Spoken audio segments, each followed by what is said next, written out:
Okay, guys, look out below! Roy, my oldest brother, grinned as he somersaulted off the boulder and into the lake below.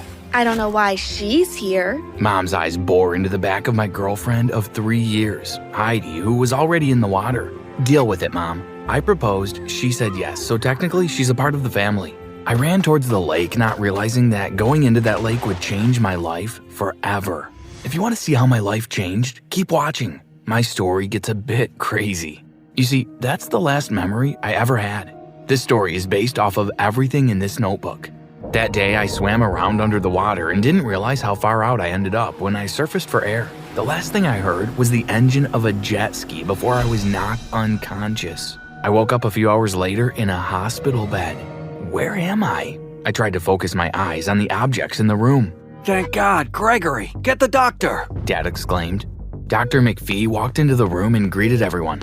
While chatting with me, I noticed a concerned look on his face. What's the matter, Doc? You have a concussion, which is usual for someone who has had a head injury. Dr. McPhee walked out of the room and re-entered a few minutes later with a notebook and a pen. Aaron, take this. I want you to start keeping a journal. Why would he need to keep a journal? Mom asked. Because we aren't sure how extensive his injuries are yet, and we can only know this after a few days of observation. I took Dr. McPhee's advice and jotted down a few notes in the notebook. Around 2 a.m., I flipped through the notebook and felt sick to my stomach as I read its content. I couldn't remember anything. I had amnesia, and my memory didn't retain information for more than a few hours a day. When my family arrived the next day, Dr. McPhee told them of his new findings. I was discharged a few days later. It was weird that I remembered everything up until the accident, but anything after, my brain rejected it. It was almost as if my brain was full and couldn't store any more information. With a lot of writing, I was able to understand my everyday life. It felt as though things were getting back to normal despite my lack of short-term memory. What is she doing here? I hissed at Mom as Heidi and my brothers stood a few feet away mingling at our annual family reunion. Mom smiled. Who? Jasmine? I thought I'd invite her. I haven't seen her in a while and I wanted to catch up. Mom walked away. Jasmine was my ex, the only girl Mom ever liked. During the night, I kept conversation light and didn't get into too many details about anything with anyone. Are you doing okay? Heidi smiled. So far so good, but I could be better.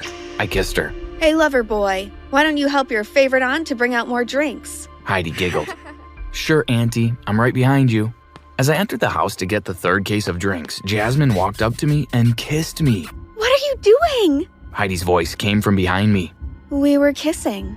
What did it look like? Jasmine looked at Heidi slyly. Heidi jumped on Jasmine and they began to fight. It wasn't long before some family members started to gather. Finally, Roy and I were able to separate them. Heidi and I left soon after. She told me she overheard Mom and Jasmine planning to break us up. I told Heidi that she was the only woman I wanted and she didn't have to worry. Later that week, a few college buddies came to hang out at my place. We'd just order a few pizzas as we'd discuss a new project they wanted me to lead since I was now unemployed due to my accident. Okay, well, the guys and I were thinking that now is the best time to start our gym, and well, this will help you get back into the employment field as well, Raul said. By the end of the night, we worked out which building would be best, the type of equipment needed, and the legal ramifications of things. They handed me a suitcase with $250,000 to get things started, since we wanted to purchase the property immediately. And don't worry, we'll call in every day to make sure things stay on track. James patted my back. How about we grab a few drinks and then we'll call it a night? Keston added. I agreed. I left the briefcase in my office and we left. I returned a few hours later and heard talking coming from my office. I pushed open the door. Mom and Heidi both turned in my direction. What are you guys doing in here? I came over to drop off a casserole and I heard noises coming from your office. When I came in, I noticed this hooligan taking money from the briefcase. You are such a liar. I came over to spend some time with you, and I heard your mom on the phone. She said she needed the money to pay off the second mortgage.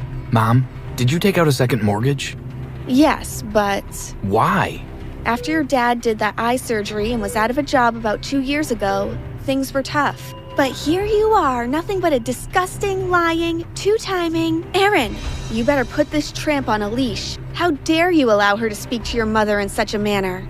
Heidi, please stop. This is my mother. There is a better... You know what, Aaron? I'm sick and tired of you taking her side. I watched as she removed the engagement ring from her finger and placed it on the table. Now you and your mom can get married and live happily ever after. Heidi stormed off. I was about to go after her when Mom stopped me. Let her go, Aaron. It's for the best. That night, I wrote about it in my notebook after Mom left, and I squeezed Heidi's engagement ring in my hand. Later, I decided to question Mom about the engagement ring. You see, I'd forgotten everything already, so I guess that's why Mom said, Well, Aaron, Heidi stopped by last night. She told you that she found someone else, and you will never be enough for her. After Mom left, I went to the office and read about what happened between Heidi and I the day before. Why would Mom lie? Why does she hate Heidi so much? I decided to pay Heidi a visit. As I approached her apartment door, I saw another guy coming out of her apartment.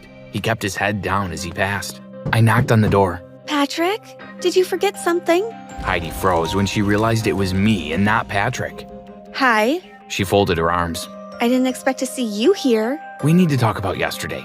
May I come in? She stepped aside and I entered her apartment. Over the next few hours, Heidi and I had a long talk about our relationship, and she accepted the ring once again. I also promised her that I'd speak with my mother. As I promised, I spoke with Mom and she agreed to give Heidi a chance. I suggested to Heidi that maybe Mom and my younger sister, Roxanne, help her with the wedding. At first, she was reluctant, but eventually she agreed. This seemed to be going well between Mom and Heidi, until one afternoon, Heidi called me angrily. Your mother is a monster. Wait, Heidi, what happened? Your mom and Roxanne went with me to try on my wedding dress. I had to stop off at your apartment to collect my red purse. I decided to buy us some donuts from the cafe on the corner. When I returned, Roxanne was trying on my dress. My wedding dress. My dress is ruined. How could she? Heidi began to cry. I told her to stay there. I was on my way. If I was a cartoon character, you'd see the steam coming out of my ears as I hopped into the car and drove home.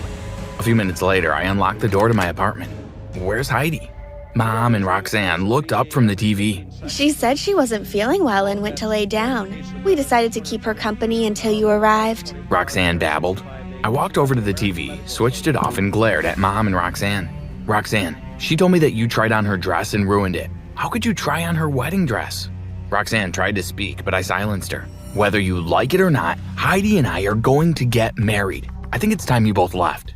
I walked to the apartment door and opened it. Mom and Roxanne exited without a word. During the rehearsal dinner a few weeks later, which was held in Roy's beautiful backyard under the tents, nothing went right. The cake samples for the wedding never showed up, and neither did the caterers. Roy suggested that we purchase Chinese food and use paper plates. Sometime during the night, someone lit one of the decorative plants inside the tent on fire. Luckily, we were able to get it under control before the entire tent burned. After that incident, I spoke with Roy and we decided to call it a night. The next evening, I called my family together at my parents' home. I told them I had an announcement to make. Once the family was gathered, I turned on the TV and played the DVD. The longer the video played, the tenser the atmosphere in the room became. The video showed Mom canceling the food and the cake, as well as setting fire to the plant. Once the video was over, Dad looked at Mom, shook his head, and walked out of the room. Roy suggested that he and the others leave so Mom and I could talk privately.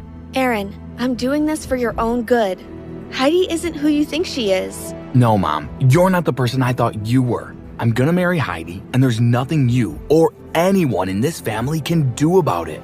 I walked out of the house. I called Heidi, and we eloped that same evening.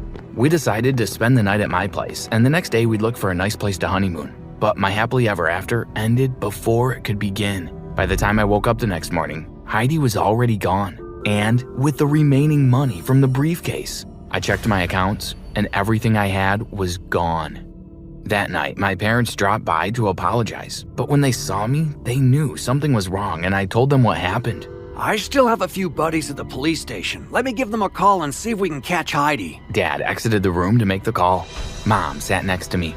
There was a reason I never liked Heidi. She was an intern at my job a few years ago.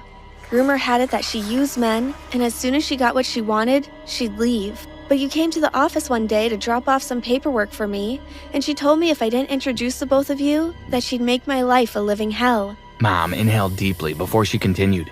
Heidi saw me and Mr. Ford in a very compromising position in his office one evening. She said she had pictures and videos, and she wasn't afraid to use them. What? Mom and I spun around.